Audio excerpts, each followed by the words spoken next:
As soon as you go and start your presentation, you open your first slide, you show it to the audience.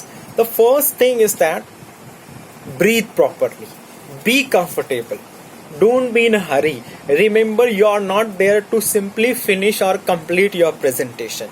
You are there to inform and tell the observer as well as the audience what exactly you have done. And remember, it is your work. Nobody knows what exactly you have done. So forget about it. Forget that you have forgotten 1 point or 2 points. It's absolutely okay, no doubt at all. So once you start initially, you must connect with the audience. Now, how to connect with the audience? You must start with any quote. You can come up with any relevant quote to the topic that you have selected. You can show even the quote on the slide, on the first or the second slide, so that you do not have the fear to remember it. But the quote has to have 100% relevance with the topic. You can even start with the small anecdote. You can come up with any childhood memory or any childhood story of your own. See, these are the different techniques to connect with the audience. You have to grab their attention in the beginning itself, so that they should not get diverted. You can come up with any fact or figure. It may be any startling data, anything. You can also come up with any picture which is highly relevant. You can simply show it to the audience and you can ask them, request them, you can please observe it. You can show a small video of maybe 30 seconds, 20 seconds. You can make them listen to the audio. See, if you come up with something different rather than simply go and start talking with them, they cannot get connected to you, because the monotonous things people hate to listen. And one basic problem with all of us is that we do not like listening unless and until it is of our benefit. In such scenario, you have to grab the attention, you have to connect with the audience. So you have to come up with any trick that you are comfortable and which is highly relevant to the topic. Remember, relevance is very much important over here. The next one is, when you start talking, do not read from the slide and just tell them. Do you feel that the audience is illiterate and they don't know how to read it? When you have simply written something or any point, they can go and read it. So you show it and talk to them. So this has to be the scenario over there. And when you talk, use your body language. In my video also, though I am recording it on my own, see, you can see the movement of my hands, that is gestures. So I am using it so that you should feel that something is going on. You cannot simply stand like a statue and go on talking like that. You are not a robot over there. You are a person with flesh and blood and emotions. So when you are using your facial expressions, your gestures, your torso, your nodding, everything to complement to what you say, that will definitely enhance the quality of your presentation. Remember, you have to be very cautious when you are using your body language. Sometimes some artificial gestures or the body movement we decide when we practice it. And when you start, there is no harmony between what you say and what you show. So it shouldn't happen. For example, when you might have seen so many actors, they do not know the acting skill, and by looking at them you can say that no, his acting skills are not good. Remember, when you are presenting, your acting should be 100% correct. Means what you show, what you say, you should show it on your body, on your face, so that the audience can relate with it and they can have faith in it. Remember, body language speaks louder than your words. Even in my lectures also, I have told you, almost 70% of our communication that takes place through non-verbal means, that is body language. So you need hardly 25 to 30% of language, words. Without words also we can communicate. The next one is modulate your voice naturally. Now, what is this modulation of voice? This is fall and rise of our pitch. For example, if something important that we are talking, there are certain words and the sentences, they need something extra in the voice itself. For example, a very huge mountain. When you say huge, The hugeness should be reflected in the way you modulate it, in the way you speak it out. It was a terrible mistake. Now, the terrible mistake or the fear should be there in your voice. But again, I said it should not be artificial. You should not go overboard, because R.B. Patil sir has given us a tip that we should modulate our voice naturally, and you practice it. And in the process of practicing it, sometimes it becomes very artificial. It shouldn't happen with you guys. Remember that. And every word needs the voice modulation. And without voice modulation, you will appear very monotonous, and monotony leads to the boredom, and boredom leads to yawning. And nobody pays attention to what they are simply waiting for you to finish it off so that they can go home or they can listen to someone else. So it shouldn't happen with you guys. So modulate your voice very naturally. The next one is very important, that is maintain eye contact. See, because we are not habitual of presentation, because we are not habitual of addressing the crowd, we have the fear how to look at everyone. But you have to look at everyone. There is no escape. So what to do? A very small trick is there. The trick is look at everyone, but don't look at one particular person. Unless and until you get confidence, don't look at one particular person. How to do that? You can look at here.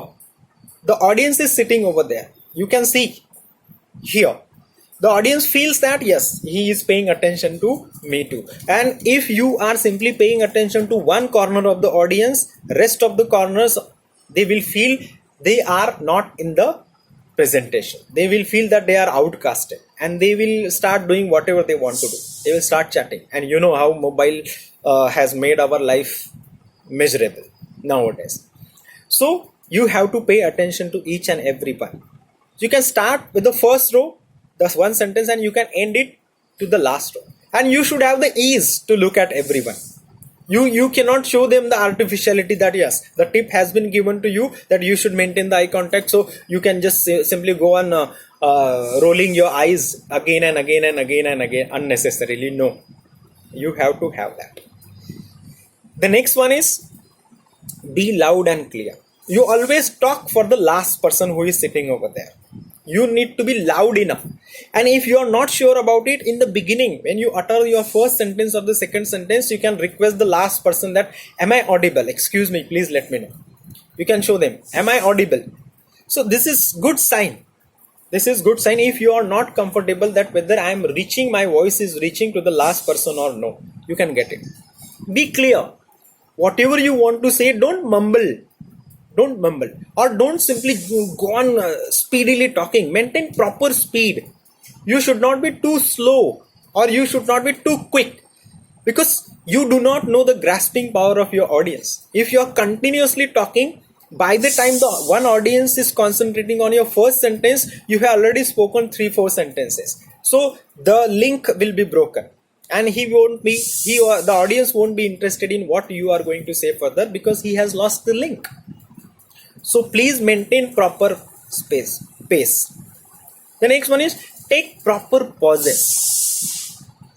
I won't name one of the political leaders, but I love the way he uses pauses or the silence in his speech. For example, if you speak a very important sentence, that in this manner, if the medical research is done, within 20 days,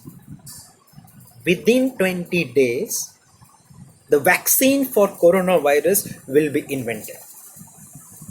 See, when I said within 20 days, I paused. And now why these pauses are necessary? It is because they raise the curiosity. Let the curiosity in the audience be raised, and then you tell them the truth. That the vaccine will be invented. Again, proper pause, so that the people should feel it. Oh, very good. Now there is a threat of coronavirus. You know that. So such things, such pauses you must come up with in your presentation.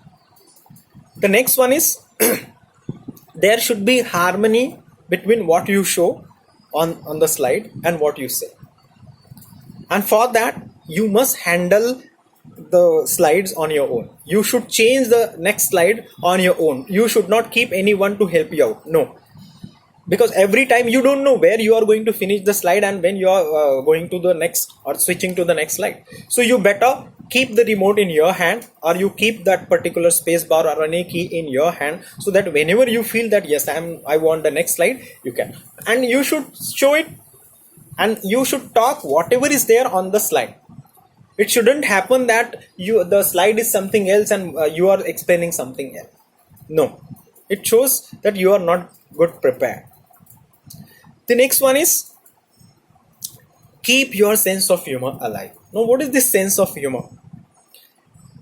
Remember, if your presentation, if your lecture is monotonous, there is no change, there is no deviation, the people start feeling bored. And some experts, they say that doesn't matter how interesting the topic is and doesn't matter how good the speaker is, people cannot concentrate more than 3 minutes. So you should change the climate or the atmosphere of your presentation which is going on, and humor is very good trick to change it. Now, what is this sense of humor? You should come out that if any laugh that comes out after presentation of any point, you can come up with. And remember, you cannot add any humor artificially in between. You cannot say, okay, now I feel that you all are really feeling bored, let me change the tempo or the momentum of this particular presentation and let me tell you a joke. No, such artificiality will lead to the laughter. Laughter means the people will start laughing at you. But I'm talking about presence of mind. Anything that comes out of the point, you should keep your presence of mind and your sense of humor alive. And if you can incorporate humor in your presentation, well and good. But if it is not your nature, if you do not have that presence of mind, if you do not have that kind of command over the language, please don't touch this particular point. But if you can add it, definitely it will make your presentation interesting. Think about the way the lecturer uses some humor in between the lecture. How can you relate with, how you feel refreshed, and then you simply concentrate to the lecture again. Next one. But humor should be used very judiciously. Remember that. You shouldn't go overboard. Humor should not come on the cost of someone's insult. Again, you cannot make yourself the laughing stock. No. It should be very natural out of the point or the topic that you are discussing. The next one is maintain an enthusiastic, friendly smile on your face. Throughout your presentation, maintain the smile. It is because the people feel good about it. Smile works wonder. You all know that.